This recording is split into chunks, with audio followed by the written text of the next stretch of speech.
ದಕ್ಷಿಣ ಕನ್ನಡ ಜಿಲ್ಲೆಯ ಮಂಗಳೂರು ಮತಕ್ಷೇತ್ರದ ವ್ಯಾಪ್ತಿಯಲ್ಲಿರುವ ಮದನಿ ನಗರದಲ್ಲಿ ಇವತ್ತು ಮುಂಜಾನೆ ರಿಯಾಜ್ ಮತ್ತು ಮೇರಿ ದಂಪತಿಗಳು ಅವರ ಇಬ್ಬರು ಪುತ್ರಿಯರು ವಾಸ ಇರತಕ್ಕಂಥ ಮನೆ ಮೇಲೆ ಗುಡ್ಡೆ ಕುಸಿತದಿಂದ ಆಗಿರುವಂತಹ ಅವಘಡದಿಂದ 4 ಜನ ದುರ್ಮರಣಕ್ಕೀಡಾಗಿದ್ದಾರೆ. ಅವರ ಆತ್ಮಗಳಿಗೆ ಸದ್ಗತಿಯನ್ನು ಬಯಸ್ತೇನೆ. ವಿಶೇಷವಾಗಿ ಆ ಕುಟುಂಬದ ಎಲ್ಲರಿಗೂ ದುಃಖವನ್ನು ಸಹಿಸುವ ಶಕ್ತಿಯನ್ನು ಭಗವಂತ ಕೊಡಿ ಪ್ರಾರ್ಥನೆ ಮಾಡ್ತೇನೆ. ಮತ್ತು ಈ ಮನೆ ಮತ್ತು ಈ ಪ್ರದೇಶ ವಸತಿ ಪ್ರದೇಶವಾಗಿದೆ. ಹಾಗಾಗಿ ಬಹಳ ಮುಂಜಾಗ್ರತಾ ಕ್ರಮವನ್ನು ಸರ್ಕಾರ ತಗೋಬೇಕು.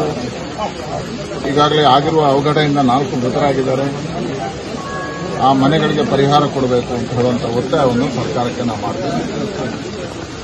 ಮತ್ತು ಈ ರೀತಿಯ ಮಳೆ ನೆರೆಗಳು ಬಂದಿರತಕ್ಕಂಥ ಸಂದರ್ಭದಲ್ಲಿ ಪ್ರತಿ ವರ್ಷ ದಕ್ಷಿಣ ಕನ್ನಡ ಜಿಲ್ಲೆ, ಕರಾವಳಿ ಜಿಲ್ಲೆಗಳಲ್ಲಿ ಈ ರೀತಿಯ ಘಟನೆ ನಡೆಸುವಂಥ ಸಹಜವಾಗುತ್ತೆ. ಹಾಗಾಗಿ ಸರ್ಕಾರ ಮತ್ತು ಆಡಳಿತ ಅದಕ್ಕೆ ಮುಂಜಾಗ್ರತಾ ಕ್ರಮಗಳನ್ನು ತಗೋಬೇಕು. ಇವತ್ತು ಇಲ್ಲಿ ನೋಡಿದಾಗ ಆಗಿರುವಂತಹ ಕಾಂಪೌಂಡ್ ಕುಸಿತ ಇದಕ್ಕೆ ದೊಡ್ಡದಾಗಿರ್ತಕ್ಕಂಥ ಕಾರಣ ಅಂತ ಅನಿಸ್ತಿದೆ.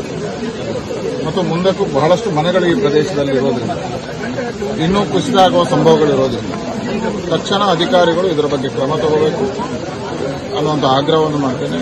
ವಿಶೇಷವಾಗಿ ಆ ಕುಟುಂಬಗಳಿಗೆ ಈಗ ಪರಿಹಾರವನ್ನು ಸರ್ಕಾರ ಕೊಡಬೇಕು ಅಂತ ಹೇಳ್ತಾ ಇದ್ದೀನಿ.